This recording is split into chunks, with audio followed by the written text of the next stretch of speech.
when you're lying on your deathbed, you're not going to be thinking about how much money you made. You're not going to be thinking about how much, how you so loved doing overtime in the office. You're going to be thinking about people. You're going to be thinking about experiences, moments, like these precious times that we have that we take for granted. Hi everyone, I'm your host Morgan Ruiz-Carrera and welcome to Way of Living podcast, where I usually interview amazing women about their success and how they follow their dreams. In today's episode, I'm joined by Jessica Lewis, who is an entrepreneur and a business owner. We are going to talk about change of careers, failures, and mindsets. I really hope you enjoy, and please don't forget to subscribe so you don't miss on any of my episodes. Hi Jessica. Hi. How are you? Yes, I'm really good, thank you. Thank you so much for coming on the show. Thank you for inviting me. Oh, I'm so excited because today it's going to be all about, as you said earlier, you said we're not trees, and I really like that. So we don't have to stay in one place, and you're the perfect example to talk about this. So Yes.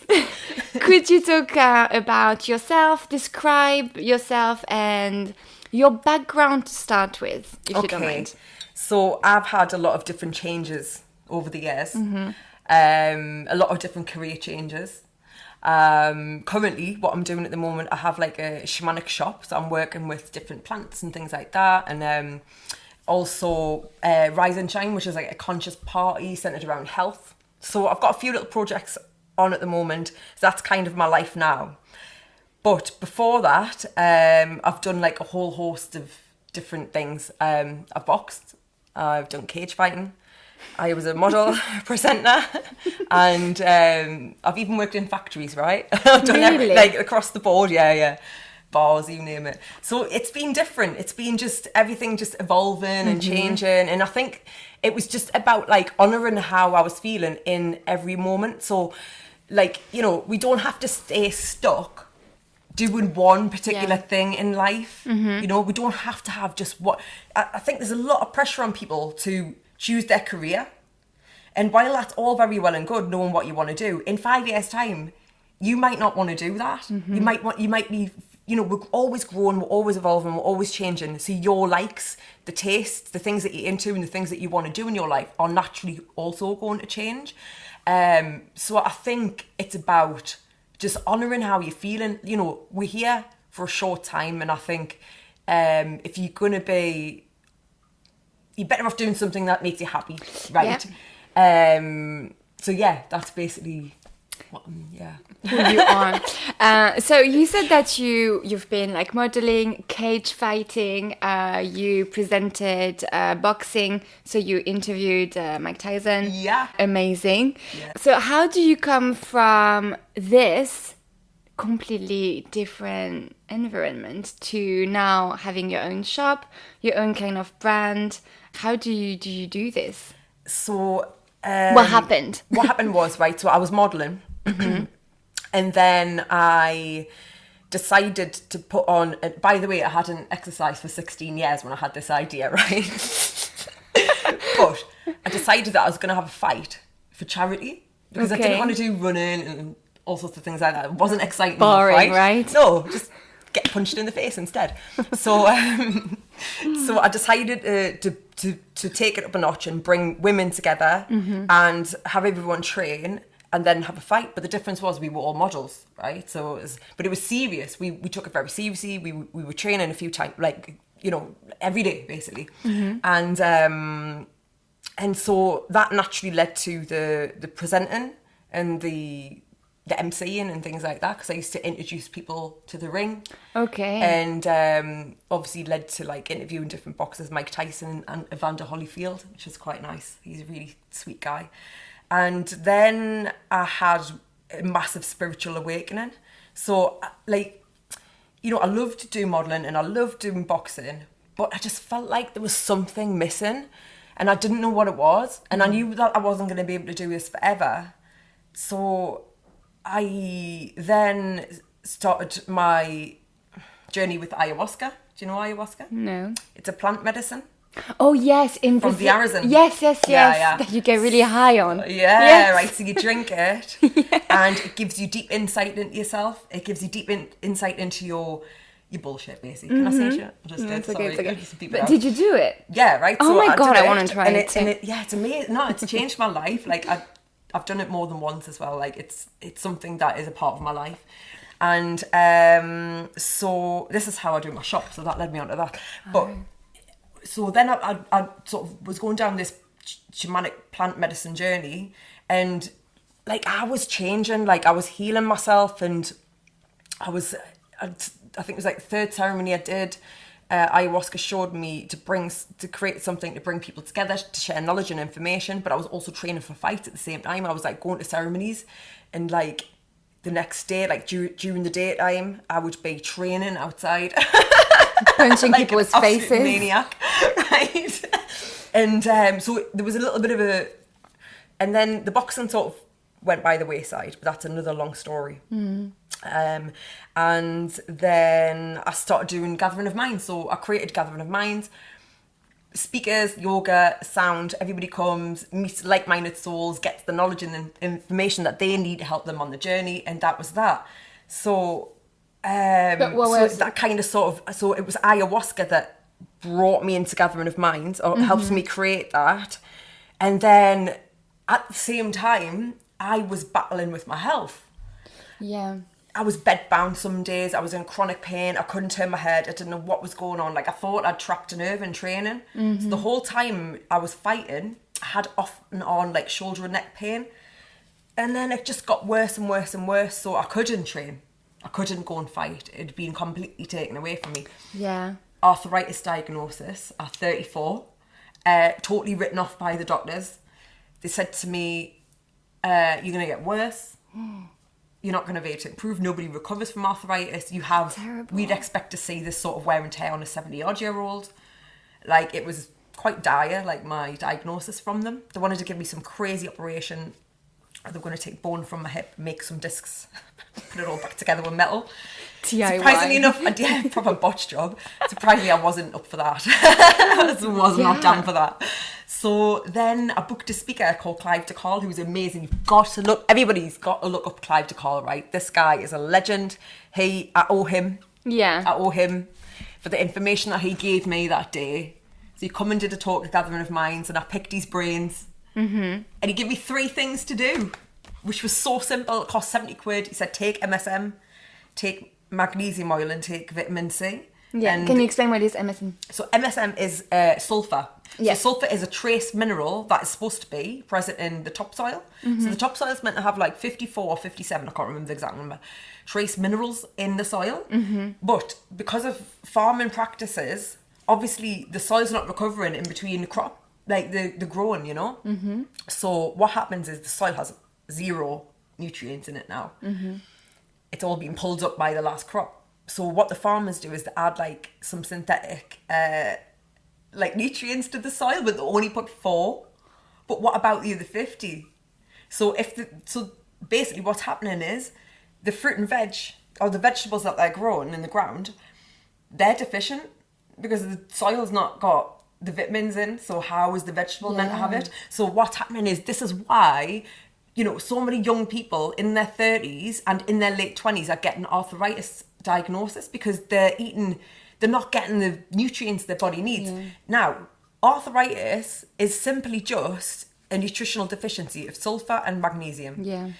The arthritis doesn't even exist. It's a symptom of a deficiency. So as soon as I corrected that deficiency, I got better. So the first week I did it, I had movement back in my neck. The second week, I was completely back to normal. I was pain-free. After how long being in pain? On and off for 5 years. So the whole time I was fighting, right, I was having to take like time out to recover. I didn't know what was going on. So it was on and off for 5 years, but there was a 10-month period where it was daily. It was just, it never went away. And I had lumps all over my body. Wow. I was like this. Like an old lady. Like an old lady, yeah, exactly. So, you know, it took a little bit of time to get to that protocol, but yeah, once I implemented it, it really was something that just helped me so much.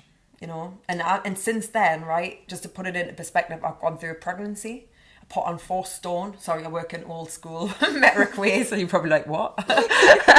you put on what? Put on 4 stone. And even then, like, my neck still stood the test. You know, I was fine. Wow. So, yeah. That is crazy.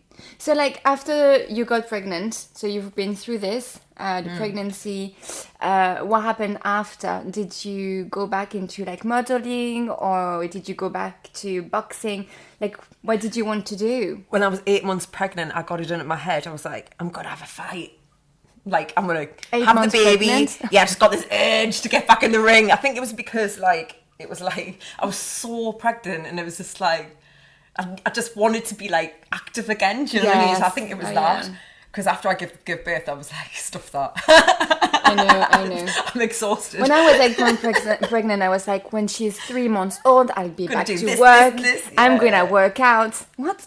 Yeah. When she was 6 months old, I was like, no, I want to stay with my baby and not move anymore. I know. It's really, this is the thing, isn't it? So I had Namaya, her name is. She's absolutely amazing. She's my best teacher. And really, they are, aren't they? That's crazy. Sounds like a cliche, but they are, because they really reflect at you what you need to heal. And also, like, just everything, oh God, it's just an amazing journey. But so I had the little one, and then when she was like 4 or 5 months, I got this opportunity to work with this Shipibo family in Peru. So the Shipibos are a tribal community, and they work a lot with ayahuasca. But in their community, it's not the Shipibo people that drink, it's the shaman, the curandero. He would drink the medicine, the person would go to him for a diagnosis, and he would consult the plants. So I started working with this tribal community, this family. And they Peru? Yeah, but I was in England, right? So the father of my child, he went there and stayed with them for a few months, and then basically I ended up creating this project where I would help them sell their stuff. So, and then it just went from there, really. But it was quite nice having a little project, because I'm quite a busy person, and I've always had multiple projects on the go, not just one thing. Like, I need variety, right? I need variety in my day. So I just was like, yeah, let's do it. But my child was like 5 months old at the time, so I was doing some crazy hours. Like going to bed at 2, 3 in the morning. How did you do it? I don't know. At one point I thought I was going to die of tiredness, I'm not going to lie. I was like, this is going to finish me off. But here I am to tell the tale. Yes. Humans are strong, man. We can get through it. We think we're like, oh, I can't do this, but we so can. Yes. Do you know what I mean? We can get through it. So, like, you know, who approached you from, like, that tribe? So when Matt was sort of staying with them, they were trying to get him to do it. But he was like, nah, I can't do that. Too busy with my project. So he was like, ask Jess. So then they asked me. Oh, okay. And that was it. And since then, like, you keep doing it? Since then, I'm working with loads of different communities now. So I started off with just one family. Now I'm working with, so there's a Shipibo lady based in Pucallpa, and she has an association. So she started off with just 2 Shipibo ladies, and they make all the tapestries and stuff like that. And now there's like a big group of these women, these awesome women who are just making the most amazing stuff. And the thing is as well, their art is a dying art, because what's happened is their culture has been infiltrated by Western ways. And what I mean by that is all of the Shipibo young girls, they've got phones, they're on Instagram, they're on Facebook now, they've had a taste of the Western culture. They're not interested in sewing. Yeah. They don't care about it, do you know what I mean? As much as the older generation. So, you know, that's up to them, that's fair enough. That's their path and journey, but it's such a shame that at some point that's going to be it, you know, because there's not enough people learning the trade now. So, yeah, it's really interesting. There's a documentary actually called Woven Songs of the Woven... Oh, I can't remember. But if you type in Shipibo documentary, Woven Songs, there's a documentary about this whole thing, about their culture and about how this art is dying out because of the things that I've just mentioned. So, yeah, that's amazing. It's beautiful artwork as well. It's really amazing. How did you learn that artwork? I haven't learned that artwork. You haven't? It's so intricate. It's so complex. I know basically what it is. Everything is sort of representation of ayahuasca. So these patterns, I wish I had an example. I do on my bag, but it's over there. Their patterns just look like squiggles, but it's actually a language. Okay. Yeah, and he sing it. So the sacred songs, so they put these sacred songs on their boats, the houses, the clothing, they wear it in ceremony, and it's for protection, for, you know, all different things, and for healing. And basically, yeah, a Shipibo person can sing this, but like I say, it's a dying art. Yeah. You know, they're not, the younger generation aren't interested in it. So, but it's really fascinating, actually. I found a video of this Shipibo lady, and she just made a bracelet, and she's literally singing it to the person that's just bought it. Like, it just looks like patterns, but they can read it. I wish I could. I am actually studying their language. You are? The Shipibo language, yeah. How? I have a glossary. I have a lot of songs, and I have the translations. So it's just about learning their different words and stuff like that. But they speak Spanish anyway. Yeah. They speak Spanish now. So what do you sell exactly, like here in the UK? So how do you get the stuff? And they send it to me. So basically they make like tapestries, they make clothing, but then also sell like medicines and stuff like dragon's blood, which is amazing, and it literally there's nothing that you can't use it for. So it's like the number one skin healing agent in the Amazon jungle, right? Because it's quite humid there. It's hard for like injuries to heal. Yes. So people can get infections and it can get really serious. So they use dragon's blood, which basically forms a protective layer over the area. So like outside, you know, like harmful bacteria or like things like that can't get in there and cause an infection. And because it contains like antioxidants and collagen and things like that, it repairs the skin like this. So now anti-aging, you know, skincare companies have caught onto it, so they're making these really ridiculously expensive dragon's blood face creams because it repairs the skin on another level. It's like super good. But you can take it internally, so you can use it for, it's like antiviral, antibacterial, anti-inflammatory, you know, anti-everything. It's amazing stuff. So I sell things like that as well, like jewelry, the lot, plant medicines, but nothing illegal. Nothing illegal, no. Everything is legal. Yeah. So like, do you have a e-shop, or do you have like a shop somewhere, or do you do markets? Like, what do you exactly do to sell them? I basically have a website, and I also have an Etsy shop. And then I try and do like events and stuff as well, because it's just nice to get out there. And I always like meet a customer as well. Yeah, like, meet them. That's true. Yeah. Yeah, it's so cool to meet people that have like shopped with you. That's really nice. Yeah. I remember I did a lot of festivals actually this year. And I was at this one festival and I saw someone with one of my hoodies on. And I was like, yes! That was the best thing. Did you go meet them? Yeah, he knew me and he was like, I've got one of your hoodies on. I was like, I know. It's amazing. That is incredible. Yeah. So that was really nice. Yeah. It was really, really nice to see that. So like, how do you think it has changed like your view on like life and career to go through all of those waves of like jobs and having your daughter and now having this opportunity? First of all, how long have you been doing this for? I started the shop, it was 3 years ago, it's just been just over 3 years. And has it changed your perspective? Do you think you're going to do this for a while, or? Yeah, I think it's something that I'm always going to have. Like I'm just getting to a point now where I'm building a team. So I want to get to the point where I'm working on the business, not in it. So this is what I'm trying to like slowly do now. So all the stock is now in a fulfillment centre, so they will do all the orders. And I'm just trying to like, but I always want to have the shop because I think it's providing a really nice service for people. You know, a lot of people need a lot of the stuff that I have there, like a lot of the tribal medicines and things like that are really, really amazing. So I think it's something that I'm always going to have around. I would have kept doing gathering of minds, but I was doing it solely on my own and it was a lot. So I think, you know, the main thing is to know that you've got support. Do you know what I mean? Yes. But like, how do you get the support if they're super far away? Well, it's particularly with my child. So this is where I really needed to work things out, right? So there was a period a couple of years ago when I was extremely stressed out. I was a single mother, juggling a 1-year-old, housework, cooking, and then business stuff. And at the time, I was doing 2 huge projects. I was doing the Shipibo market, and then I was also doing Gathering of Minds. So I had a lot of events, and it was a lot, right? So I didn't have any childcare at the time. So I was doing it all around. Like, it was like taking me 2 hours to send one email, you know, just like, it was crazy. So yeah, I had to start taking a little bit of a leap of faith and a bit of a risk, because I knew that if I didn't get some sort of childcare, then I was going to be A, more stressed, B, get nothing done, and then C, more stressed again, right? So it was going to be this big stress vicious circle that I didn't want to be in. So yeah, sometimes you just got to take a little gamble with things, and the childminding paid off, and now she goes there five days a week, so I'm getting some real work done. Like, I mean, it's been amazing, but I was scared because I was like, can I afford it? You know, it's extra cost.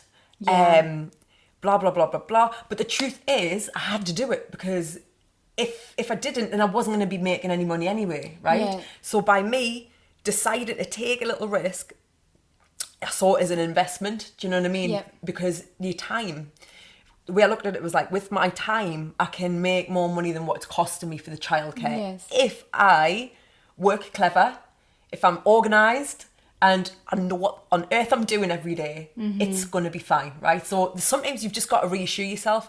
At the end of the day, you cannot stay stuck. You can't stay stuck. You've got to just move through those barriers of work, push through, you know, and you get rewarded for that, I think, mainly. Yes. Well, you're self-employed as well, so how complicated is it? Because like when you're self-employed and a single parent, it might be a bit scary, you know. You're, as you said, you know, like you had to invest in yourself. Yes. And it's either spend more time with your child but get less work done, which means less But money, you're not.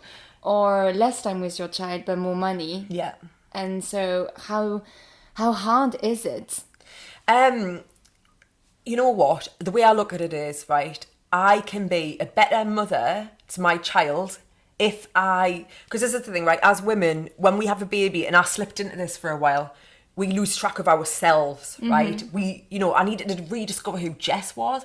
I'd gone through a massive change, right, from the modelling and things like that, because I was under a different name, I was a different character that I'd created, right? So this was now me, a single person, a single mother, not doing all of the things that I was doing before, and I had a massive readjustment period, right? Yeah. So I had to rediscover who Jess was. What does Jess like doing, you know, outside of being a mother? So I think if you invest time in yourself, then it actually makes you a better human. It makes you able to be a better parent, because you've nurtured your needs as well. It's so important to nurture your own needs and not just push them aside and don't get me wrong, we all love our children and we all put them first, but you've got to still, I think, have your independence, and that makes you a better person. So I didn't have any guilt over that. Well, maybe at first, but then I could see how much she was enjoying it, because let's face it wasn't much fun for little Namaya, like seeing me trying to do an email and getting stressed. You know what I mean? So for her, it was actually a good thing as well. You know, when she comes home, my day's work is done, and have time together, and it's really nice. It's really, really nice. So I think, you know, sometimes you've just got to weigh up the benefits. You've got to weigh up the odds. Do you want to progress, or are you happy staying where you're at, which is fine as well? You know what I mean? Like, some people are like happy. it. Like, there's absolutely nothing wrong with that. You know, I'm not saying everybody has to be moving forward. Yeah, just like challenging ourselves. Yeah, you know, if people you're like happy, to be quiet. Yeah, exactly, right. If you're happy in your life, then that's success. That is the true success. Yeah, really. So, like, what would you say like the hardest part is in like changing career and like your way of living, actually? Because, you know, for example, before your daughter, you had a completely different life, and then you became a mom, then single, and then a business owner. How hard is it? Like, what's the most difficult part of this? You've got to, right, if you're somebody who has a job right? And you've got a little sideline hustle on the go, right? That you want to become your main thing. Yes. You've got to put the hours in. There's no shortcut around this. Honestly, you have to graft, right? Yeah. So the hardest thing is the start, right? The hardest thing is getting it to a point. But you know what? The best advice I can give you to anyone listening, right, is to work on your mindset, to work on your money mindset, to work on any financial blocks that you've got. Because that is what's going to hold you back. When you align yourself with your vision, and you're confident and you know that this is going to succeed, it won't even be a thing, right, that you're concerned about, because you know this is going to work. Hard work mixed with money mindset sort of work is a powerful combination. I'm a very big believer in manifesting. Which is the law of attraction, things like that, but not The Secret, because that doesn't go. That tells you that you're going to get things you want, which you don't get. You don't get the things you want. You get the things you desire. There's a big difference. So if you're trying to manifest from a point of wanting, then that is actually suggesting lack, because if you want something, you haven't got it. So if you're like trying to manifest something you want, you're just going to get more wanting back again. Do you understand what I'm saying? Oh, yeah, I like that. So you have to come from a place of desire, right? What do you desire? And you have to come from a place of I am and I have, not I want.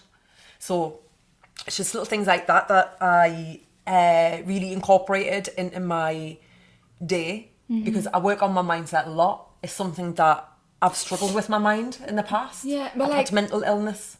I think that's extremely interesting. That's okay. What do you desire? Like, what am I, and what can I do with what I have? Yes. But like, I'm a strong believer in this. I didn't know it had a name. But like, I really believe in this, and you have to motivate yourself through like your mindset, you know. But sometimes it takes ages. For example, I'm not going to talk about myself, but like me, I've had this kind of like dream goal for the last few months, and I found it really difficult to get it. And even though I've got friends, when I feel really down, they're like, yes, but you are like this. Yes, but you are willing to do this to get it. Even though I have those people like telling me to motivate myself, so then I can say to myself as well, it's really hard because you're failing. So how do you keep going when you're failing and when you don't get what you want, which is the wrong way? You've got to shift your mindset about failure. First of all, you've got to be not scared to fail. There's no such thing as failure, actually, right? So you have to almost switch your belief around what failure is. Yes. Right? So failure isn't failure. What failure is it's an opportunity for growth. It's an opportunity to learn, right? So you either win or you learn something, right? There's no failure. Oh, any project that I've ever embarked on, anything that I've ever started, I've encountered failure. I've encountered businesses that have failed. Really? Yeah. I've started projects that have absolutely nosedived. Do you know what I mean? But the point is, right, you don't give up. Sometimes things just don't align for you, right? Sometimes the projects that we start just aren't meant for you, but you're still learning skills along the way, right? The failed businesses that I've had, I still learn skills that I apply to what I'm doing now, because I learned how not to do it. But similarly, right, in the businesses that I've got now, in the projects that I've got now, I still encounter moments where I fail, right? But it's not really, all it is you seeing how not to do things, right? I can tell you now, right, the last 5 months, I've made so many mistakes and so many errors with getting this stock out of my flat and into the fulfillment centre, because I thought it was just going to be a simple case of creating the barcodes and then putting the barcodes on the stock, and it wasn't. It was a massive system that I had to set up, and it took a lot of mistakes and it took a lot of like patience with myself. But in the moments where we are pulling our hair out, in the moments where we feel like we're failing, we are actually learning skills. We're learning things about how not to do it, right? Yes. Which is vital, because, you know, like, I learned the things that I've started years and years and years ago, right, which aren't part of my life now, but I still carry with me what I learned from back then The experience. into my roles now and in my businesses now and in my projects. So you never, you don't go through something for nothing. There's always a bigger picture, right? And I know sometimes it doesn't feel like that because you're just like not making progress. Yes. But it might not necessarily be that it's not for you. It might be for you. But you've got to also show the universe how badly you want it. You're going to get tests. Most people, when they hit challenges, they give up. Yeah, but it's like it's a lot of people. Like, for example, I've had this like goal and like sort of dream thing for the last few months. And I am at the same level as a lot of people that I know. Exactly at the same level. Graduate, blah, blah, blah. Most of them, they all got what they wanted. And me, it's like, well, this is the story of my life anyway. I always have to learn life through the hard way. Like, I always have like huge slaps in my face to actually move forward for some reason. And it's another example. Like, sometimes people have a harder way to get what they need or want, you know? Yeah. And it's really hard to see people around you, friends, family, and people that you just barely know, moving forward, and you can just like, you stay back and you have rejections and you have failures. So how do you not give up then? Because it might not be for you, but it might be for you. And so how do you know? I don't give up. I don't give up. Yeah. I'm telling you something now. You can't compare your journey to other people, right? Because I tell you why. You don't know what they're going through behind closed doors, right? People will look at my life, and they'll be like, "You are so lucky. You are da da da da da." But actually, right? Like, I go through. Like, my friends can't even believe how much I get tested and challenged. It's like, just a simple thing the other day, like trying to print the labels off for the boxes, right? They were all wrong. Even when I was trying to stick them on the boxes, it was a mess, right? And I was just like, every step of the way, there's a challenge. But in those moments, like I said, you're learning skills, right? You're learning something. You don't go through these situations for nothing, right? Yeah. You can't advance to the next level with the skills that you already have, right? In order for you to gain more skills, you have to go through challenges. It is the only way, right? You have to go through the experience of, oh, okay, this worked and this didn't. It's the only way. So if you have a more challenging life than your friends, then that's a blessing because you're being prepped for something higher. Honestly. I like your mindset. Yeah. Be positive. I think the key is to be positive and not giving up. Yeah. Because you're very positive and you just don't give up. But like sometimes I feel like I would just dreaming too big, or I don't know. No, never dream too big. Oh. If your dreams don't scare you, then they're not big enough. Yeah. If you don't feel terrified by the thought of your dreams, then you haven't dreamed big enough. Yeah. Well, because like, for example, I've been through a lot of challenges through my life. I'm only 30, but like compared to some people or different challenges as well. But I've never been scared. I've always been like biting life and like, oh no, I can do this, and not very confident. Doesn't mean that you are very confident when you just want to move forward. But I've never been scared of failures. Okay. And because I don't live by regrets, and it's not because this happened that that's gonna ruin my life. Yes. As you said, everything is educational. You learn from the thing you go through. But lately, with all those rejections and those failures, I'm starting to be scared because like I'm a single mom too, and I'm self-employed at the moment, and I'm looking to get out of it just for money. But I know that I'm not going to be happy. I need to do my own thing and to like freelance and to make me happy. But because of these things, I'm like, money or being super broke. In London, you need money. And so you have to like choose your happiness or while living because you have money to live, This sounds like a limiting belief. To me. Look, right, what I'd say to you and what I'd say to anyone, first and foremost, appreciate what you have, right? So we can get so caught up in what we don't have and what we're not getting, right, that we fail to see what we already have, right? So practice gratitude, because what gratitude does is it puts you in an abundance vibration. When you start to look for the pleasing things that you have in your life, you invite that energy into your life more. So I would say to anyone who relates to what you've just said, to practice gratitude, right? On a morning when you wake up, before you turn your phone on or look at it, or before you do anything, before you get out of bed, before you open your eyes, do a gratitude rampage.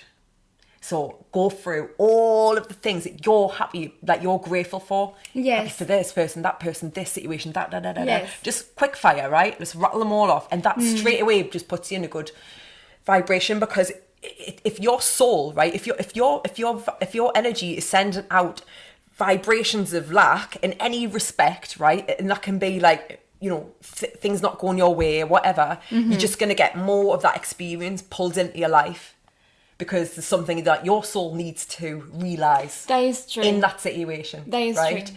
That can only be realised experiencing that thing, right? But if you're getting up every day and you're saying, oh, I'm so joyous, I'm so grateful, I'm so appreciative of what I have, I'm so appreciative of the people I have in my life, I'm so appreciative of all these amazing things that I get to do, I'm appreciative for the roof over my head, for the food that I have in my stomach. Like, honestly, shifts will happen. Yeah, but I've been doing this for the last 3 months. Like last time I wrote an Instagram post on my personal Instagram. And I had a friend texting me, and she was like, "You see, like you're showing gratitude," because I was like, "Oh, I have this is shit," but I get to see my daughter all the time. I get to see her when she wakes up, when she goes to bed, dropping her to school, picking her up from school. So, and I've got like a beautiful flat. I'm happy with my flat, and I've got good friends. I'm happy with my family. But then I just wrote it. I was kind of fake, because I was just trying to have like a therapy, you know.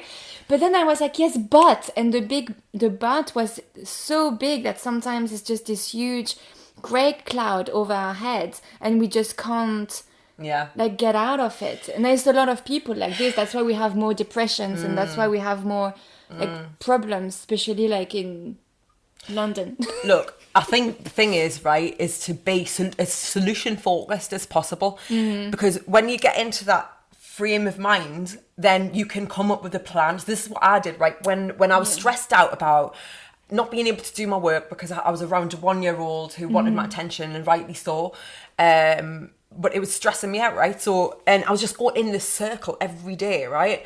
So I started to switch that into more solution focused. I was like, right, what can I do about the situation to make it better? Sometimes our limiting beliefs will be so deeply ingrained that casting out a few things that you're grateful for isn't going to cut it. Yes. Right? It's what you feel in your heart, right? It's not what you're saying, it's not what you're thinking. Abundance and manifestations happen through emotion. So if you're tapping into that emotion of joy, if you're tapping into that emotion of happiness, that is the vibration of abundance.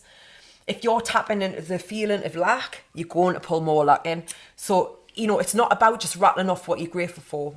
It's about really feeling it in here, feeling it in your heart, and just feeling that appreciation. Do you know what I mean? Like, that is what is going to shift things for a lot of people. So, but yeah, trying to be solution focused as well. Like, obviously, if you've got a situation going down in your life, doing a bit of manifestation might not just be the only thing. You've got to take action, right? Yes. You know, we can't just sit there and expect things to fall in our lap, right? There has to be a certain action from you as well, right? So, you know, just try and I'm not saying this to you, I'm saying this generally to everybody. Try and come up with solutions, because when you come out of the story and you go into a solution based mindset, you're formulating a plan, right? You know, a lot of people struggle to let go of certain things, right? Yes. Because they can't accept, right? They can't accept the situations, right? But once you move into acceptance of, this is my situation, right? I can't do anything about it at the moment. You accept that. You then move into a space where you can formulate how you're going to move through into a space that you want. So this is how I work through things, right? I'm a victim. Naturally, my mind will love to be in drama, but I have moved through those things because they are not serving me, right? So now I'm like, solution. What are the solutions? What can I personally do to improve this situation? What can I personally do to improve my thoughts about it? You've just got to work with what you can. Yeah. There's always a solution, and there's always a blessing in any challenge, in any situation. You can find the magic.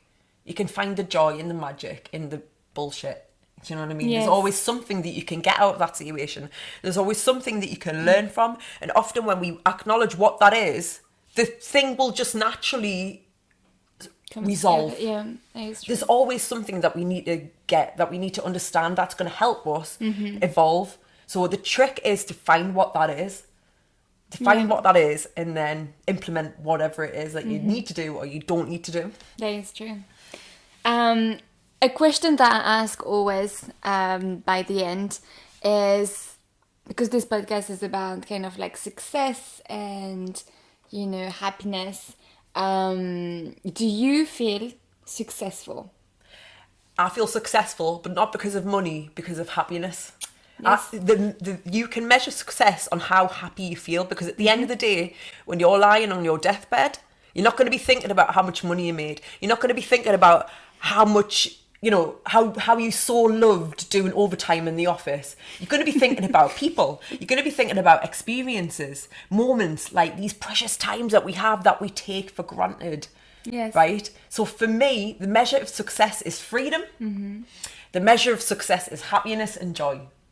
And do you feel free and Yes, joyful? I do. Now I've got everything in the fulfillment center.